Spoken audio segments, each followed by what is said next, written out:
So on algebra, you can see there will be applications of quadratic equations, logarithm, AP, GP, HP, modulus, inequalities, etc. So on two things, I would like to give some brief on one part, which is quadratic equations. So for example, if you, so what is a quadratic equation? I hope you know the basic look or the way it looks in terms of the function. So any equation which is having the highest power of the variable, that is x, as 2 is called quadratic. So you can say this is a quadratic equation, and definitely if you do middle term, you will find two roots of this quadratic. One will be 2, one will be 3. Now let us understand something very important. If I look at the quadratic, the shape is like this. It is called a parabola, and it will always have a line of symmetry. The thing that you are supposed to know for a general quadratic equation. Now, what is a general quadratic equation? It looks like ax square plus bx plus c. That is a general form of a quadratic expression. And the graph cuts the x-axis at 2 points, which are called the roots of the quadratic, which we call alpha and beta.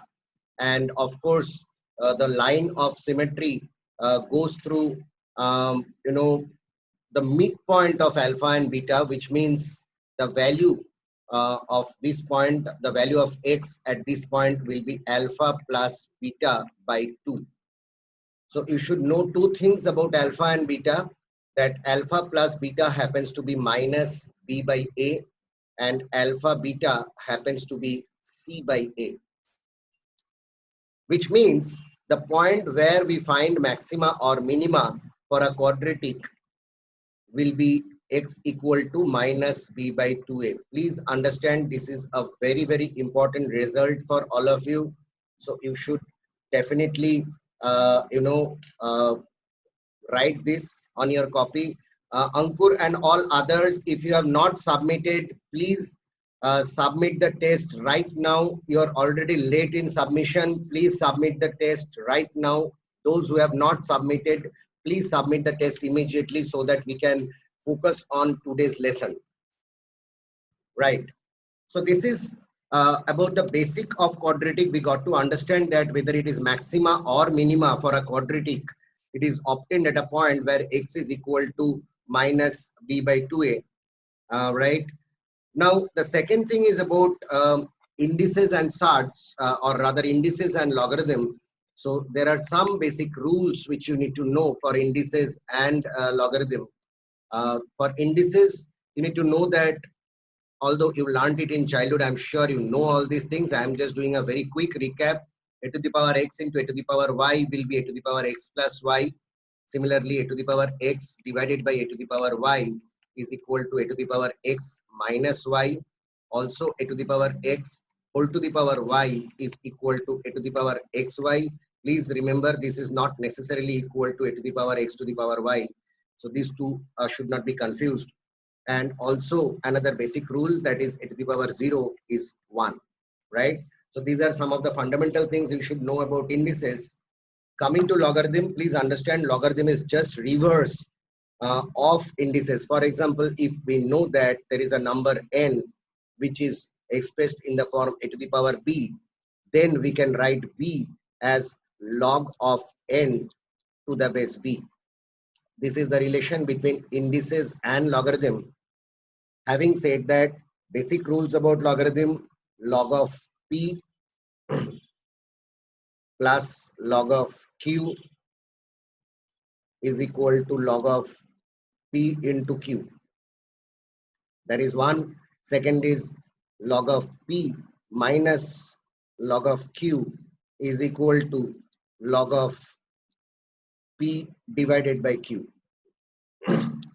Also, log of p whole to the power q is equal to q multiplied by log of p. And another very important rule, log of p base q can be written as log of p divided by log of q with respect to another base as a third number, right? These are some of the basic rules and principles that you should follow in algebra. Please understand, algebra is always rule based. If you know some of these rules, you're there. The rest is about problem solving techniques, which you will learn when I take you through the questions one by one. So let me take you through the first question, guys, for the day. I would like you to try this question on your own and share your answer on the chat box. Guys, please try this question and share your answer on the chat box.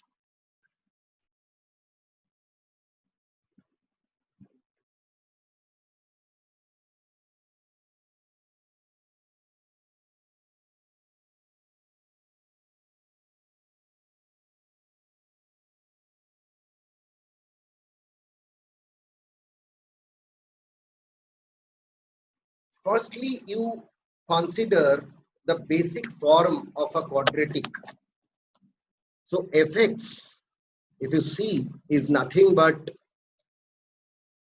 y, which should in general look like ax square plus bx plus c. Please understand that part. Now, let me take you through the statements. They have said at x equal to 1, the value of fx will be 3, which means f of 1 is equal to 3. So if I put the value of x as 1 in this expression, I will get a plus b plus c, which is given as 3. Please understand the other thing that they have said, it attains a maximum of 3 at x equal to 1. If you remember what I shared with you for maxima or minima of a quadratic, the maxima or minima for a quadratic occurs where x takes a value minus b by 2a. Since they have said at x equal to 1 it takes a maxima, can we not say minus b by 2a is equal to 1, which means b is equal to minus 2a, right? What else do we know? The other thing that they have said is at x equal to 0, the value of the function is 1, which implies c is equal to 1. Now understand, if c is equal to 1, you can refer to this expression and you can conclude that a plus b is equal to 2. Now we also know b is equal to minus 2a. So if I put that value, a minus 2a is equal to 2, which means a is equal to minus 2. Right, guys? So we got a is equal to minus 2 and we know b is equal to minus 2a. So we can say that b is equal to 4. So we got the values of a, b and c. Now we can frame this quadratic once again and we can say that fx is equal to minus 2x square plus 4x plus 1. So they are asking you to find the value of f10. So in the right hand side, in place of x, if I put 10, how much will I get? I'll get minus 159. Right, guys? Yes, Freyoshi, absolutely correct. So our answer will be minus 159. That means it will be option number 2. That is our answer. I hope the explanation was clear to all of you. I followed the basic principles of quadratic. Very important rule, as I shared with you in the beginning of the class, that the maxima or minima of a quadratic occurs at a point where x is equal to minus b by 2a. Right?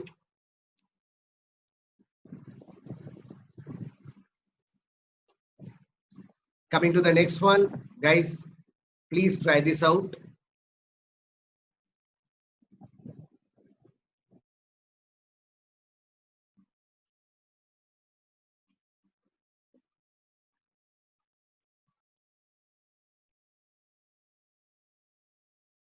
All right. Okay. So let's check this out, guys. See, the first thing is they have said log of x to the power sorry, log of x to the base y is equal to a. So can I write, I'm probably jumping one step. Can I write log of x by log of y is equal to a? Remember, I told you there is a rule of logarithm where you can say log of p to the base q can be written as log of p divided by log of q, right? So following that same principle, I am writing log of x by log of y is equal to a. And similarly, I can write log of y divided by log of z is equal to b. And I can also write log of z divided by log of x is equal to ab, right? Now see, if I look at this expression, can I break this into two parts? Log of z by log of x, sorry, log of y multiplied by log of y divided by log of x. Because if I write it, log of y will get cancelled from the numerator on the right hand side and denominator on the left hand side. So I will definitely get log of z by log of x, right? So I can write this as AB, right? Now what is this? The first expression that we have, if you see, is the reciprocal of b. So I have 1 upon b over here. Let me erase this just to make it clear, right? Okay, so on the left hand side I have 1 by b. Similarly, on the right hand side, the other expression is 1 by a, which follows from here, and hence this is equal to ab. So what we get is ab whole square is equal to 1, right? AB whole square is equal to 1. So all the values of AB that holds or satisfy this property AB whole square equal to 1 are acceptable or possible. Now here the question is, which of the following pairs of values of AB is not possible? So I will choose that pair where AB whole square is not equal to 1. That will be my answer. So my answer will be the fifth choice, that is 2, 2. Otherwise, if you notice, all the other options will satisfy AB whole square equal to 1. So your answer will be option number 5, 2, 2. Was it clear to all of you guys? Was that clear? Ankur, sure. I'll repeat the second step. See, after this one, what I had done is to follow the basic rule of logarithm. See, the given expression is that log of z by log of x is equal to ab. So log of z by log of x is being broken into two parts, because then log of y will get cancelled in the numerator and the denominator. Now on one side, log of z by log of y will be 1 by b, and on the other side, log of y by log of x will be 1 by a. So on the left hand side we get 1 by b into 1 by a. On the right hand side we get ab. So if you cross multiply, you will get ab whole square equal to 1, which is why I am saying that AB whole square equal to 1 should be satisfied by the given choices or given pairs of values in the options. They are saying which of the following pairs is not acceptable. Hence, your answer should be the fifth choice, because that does not satisfy AB whole square equal to 1. Correct? Chalo, let me take you through the next one, guys.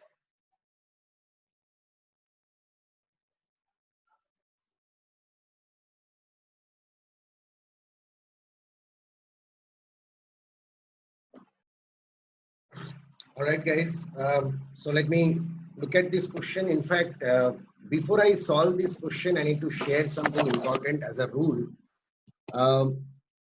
See, if I take two real numbers, let's say A and B, tell me, is it okay if I write A minus B whole square is greater than equal to 0? For any two real numbers A and B, this will always hold true, right?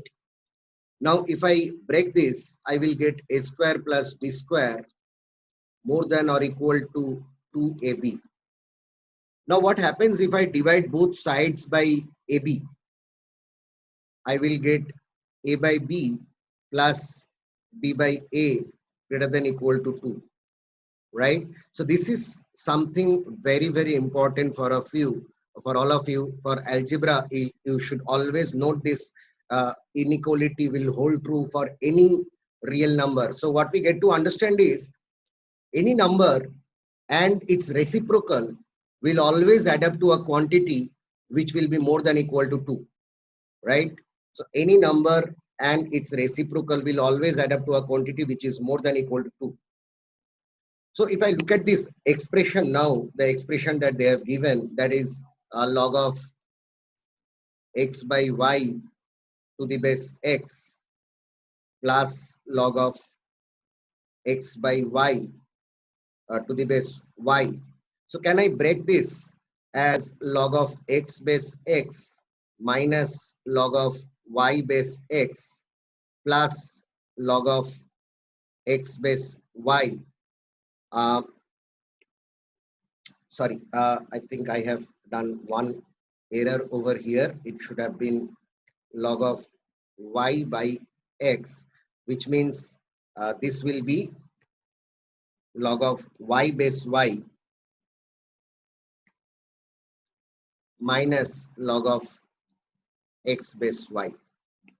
Right now, I can clearly understand these two will give me 1 and 1. So I have 2 minus.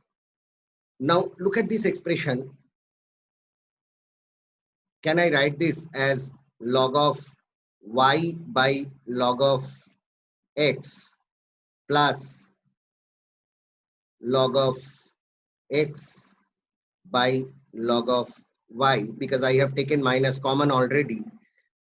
Now look at the part which is mentioned within the bracket. Don't you think it is going to look very similar to this? So can we say this portion is greater than equal to 2? I'm just following my discussion that we had. In general, for any number and its reciprocal will always add up to a quantity which is more than equal to 2. So what we have is 2 minus an expression which is more than equal to 2. So if you look at this entire expression, it will be less than equal to 0. Which means all the values which are less than equal to 0 will be satisfying this expression. But they have said the value can never be, which means the value which is not in this range, which is less than equal to 0, will be my answer. So of course my answer will be option 4, that is 1. Shreyoshi, good job. So this is our answer, option number 4, that is 1. Right? So I hope this was clear. It follows from a basic rule of algebra or inequalities, that is a by b plus b by a is greater than equal to 2. So you will find many use of this particular result. So you can take a note of this definitely before I move on to the next one.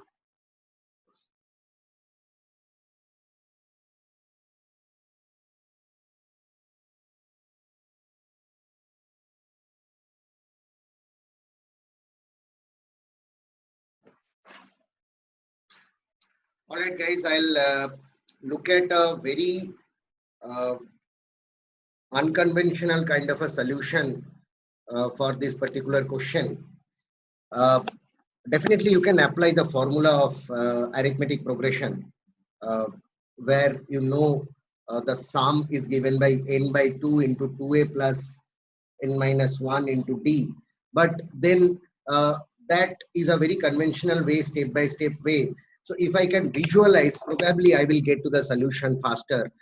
So let us look at the progression with the help of a straight line, where this is term number 1, this is term number 2, and so on. Now, what is the statement that they have given? They have said that the sum up to term 11 is same as the sum up to the term 19.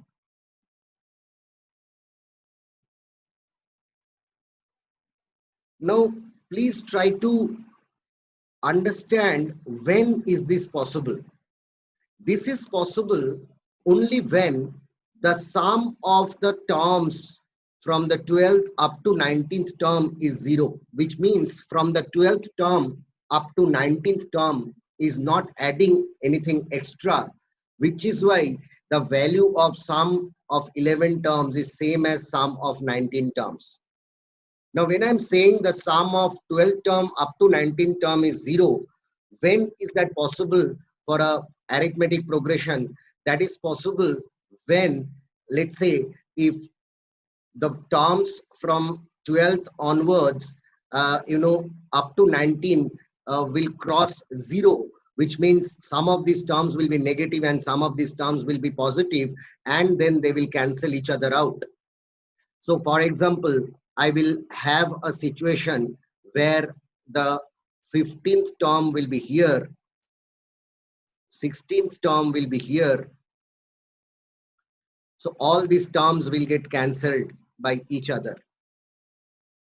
Only then this is possible, right? And if that is so, when you consider the sum up to 30 terms, then of course you will have 15 terms here and you will have 15 terms here. If they're mirror image of each other on the positive or negative side, each of these terms will get cancelled by their reflection. Each of these terms will get cancelled by their reflection.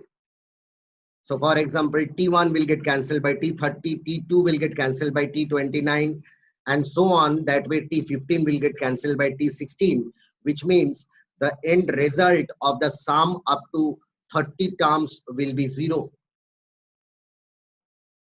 Was that explanation clear, guys? So I tried to solve it without using any formula. I tried to draw a diagram in terms of understanding why sum up to 11 terms is same as sum up to 19 terms. And we said that that is possible only when the sum from 12th to 19th term will be 0, which means, the cancellations will happen for every term and its own mirror image in the positive and negative side. Hence, the sum of all the terms up to 30 terms will be 0. When we are talking about even number of terms, that is 30 terms, definitely there will be equal number of terms on one side of 0 and the other side of 0, which will cancel each other. All right. So let me take you through the next question, guys.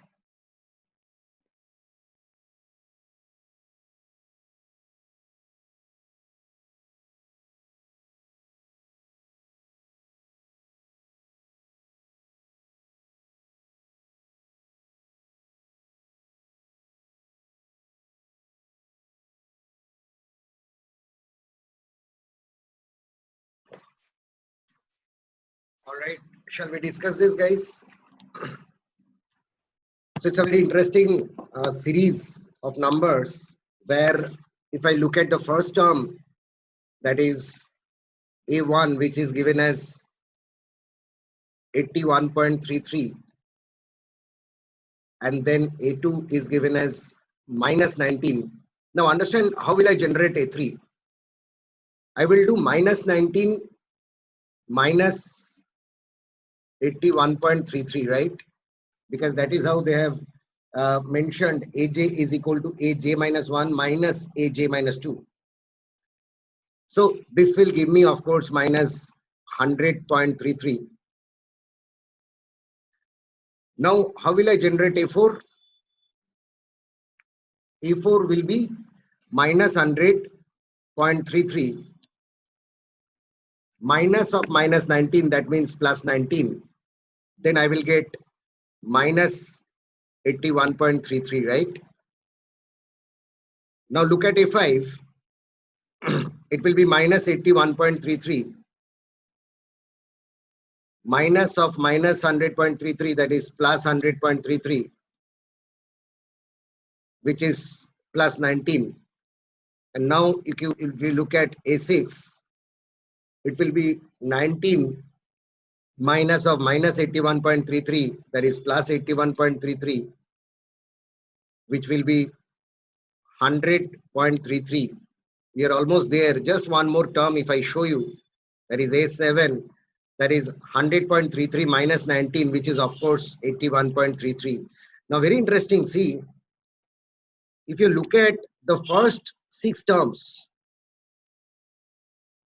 they are all cancelling each other, right?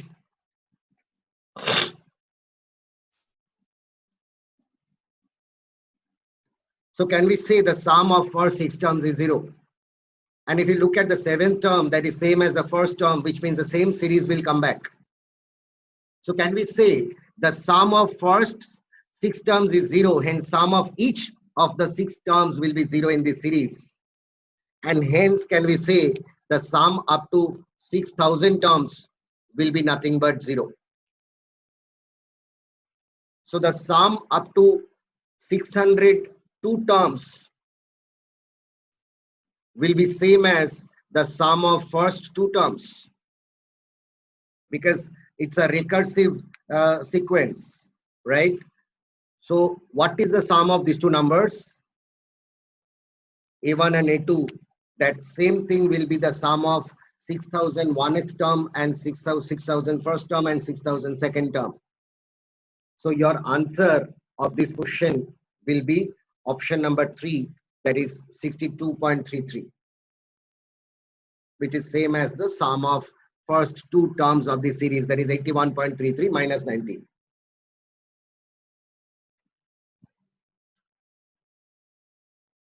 Did you understand, guys?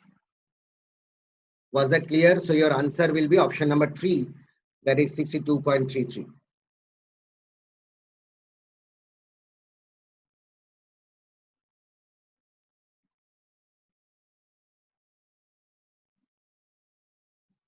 All right.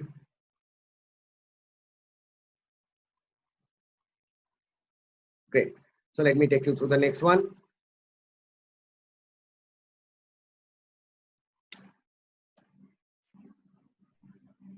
All right. So let's have a close look at the question, guys. See, the first thing is they have said these 3 numbers ABC are in arithmetic progression. Then of course, if ABC are in arithmetic progression, let us first decide B will be nothing but the arithmetic mean of A and C, right? B will be the arithmetic mean of A and C. Now, if somebody asks you what will be the geometric mean of A and C, definitely it will be root over A into C. Why? Because if I say the geometric mean is K, then I will always have A by K equal to K by C, which means the value of K will be root over AC. Now, one very important property of algebra, you should know that arithmetic mean is more than equal to the geometric mean, right? This property holds true in general for any series of numbers. So if I look at A and C, can I say their arithmetic mean will be more than the geometric mean of A and C? So what is the arithmetic mean of A and C? That is B. And what is geometric mean of A and C? That is root over AC. So I can say B is greater than equal to AC, or B square is more than equal to AC. But at the same time, they have given a relation that ABC equal to 4. Then can I say AC will be equal to 4 by B?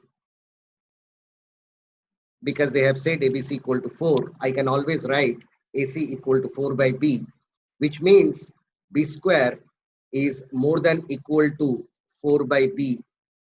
So I can say B cube is more than equal to 2 square, which is 4, right? So if I bring B on the left hand side, I will have B square into B, that is B cube. On the right hand side, I'll have 4, which is 2 square. So I can say B will be more than equal to 2 to the power 2 by 3. Correct? So your answer to this question will be option number 2. On a principle which I discussed earlier in the class. So let me take you through this question. Right. So let us discuss this question. First of all, we need to understand the expression for profit. So what is profit? Profit is nothing but revenue minus cost. Correct? Profit is revenue minus cost. Now, the question is, how do we get revenue? Of course, we get revenue as price into quantity. That means price per piece multiplied by number of pieces, right?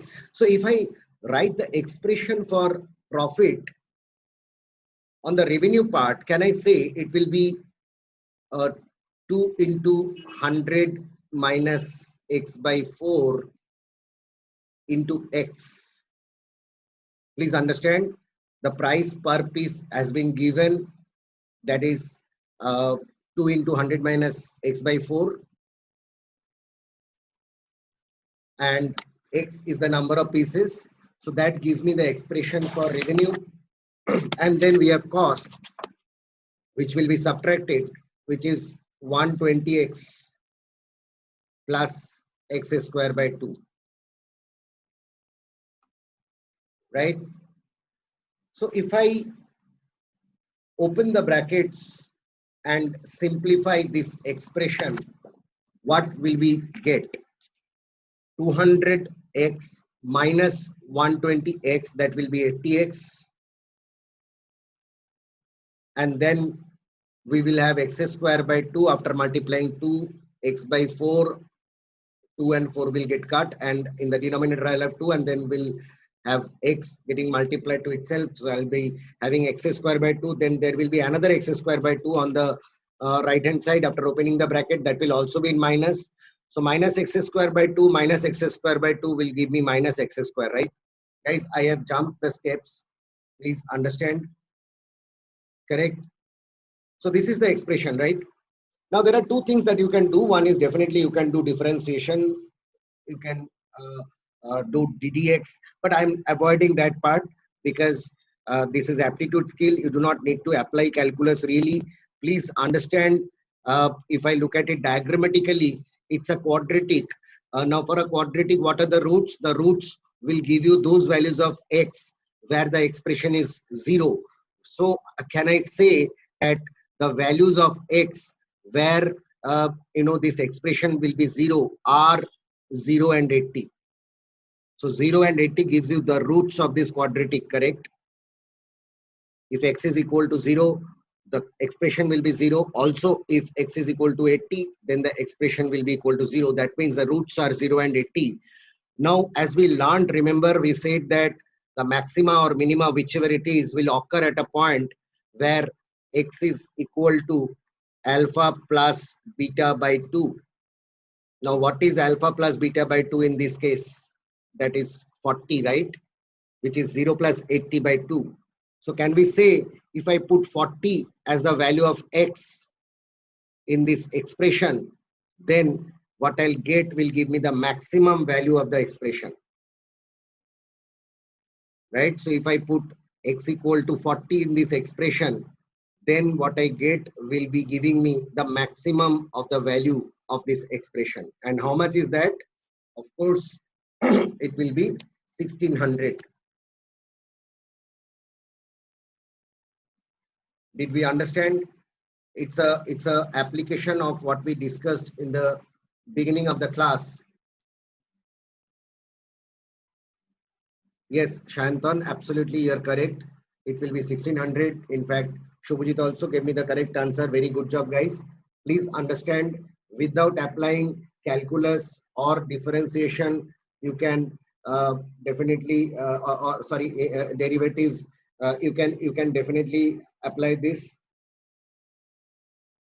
concept, basic concept, that the maxima or minima of a quadratic occurs where x takes a value which is alpha plus beta by 2, which is the arithmetic mean of the roots of the quadratic.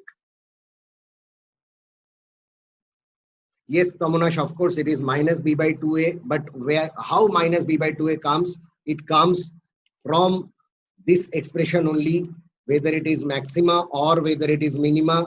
You get it at a point where x takes a value alpha plus beta by 2. And since alpha plus beta is minus b by a, we write that as minus b by 2a. Was that clear to all of you?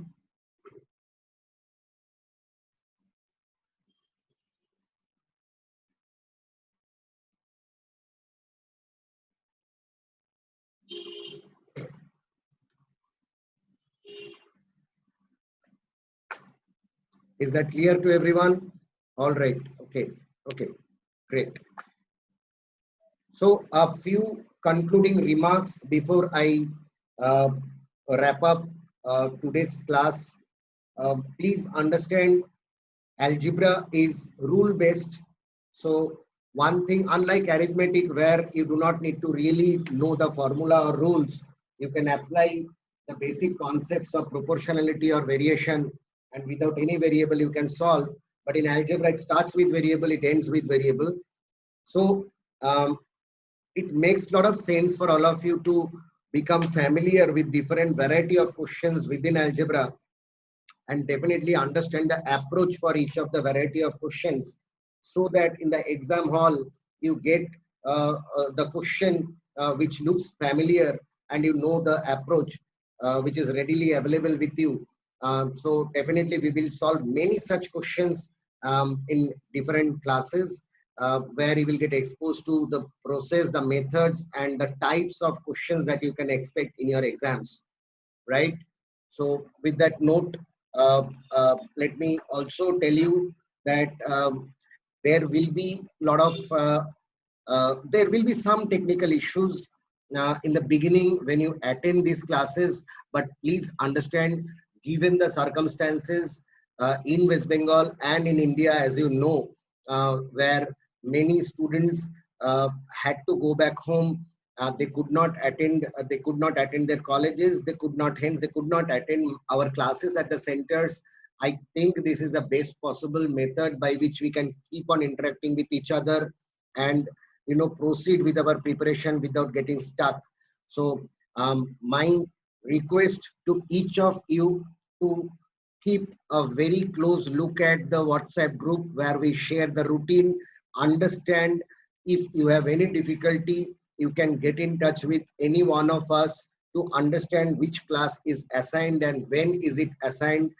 Definitely, no one is stopping you to come down to the center, but as such, those who are not present in Kolkata, for them, this is the only way, and I think the best possible way to carry on your preparation.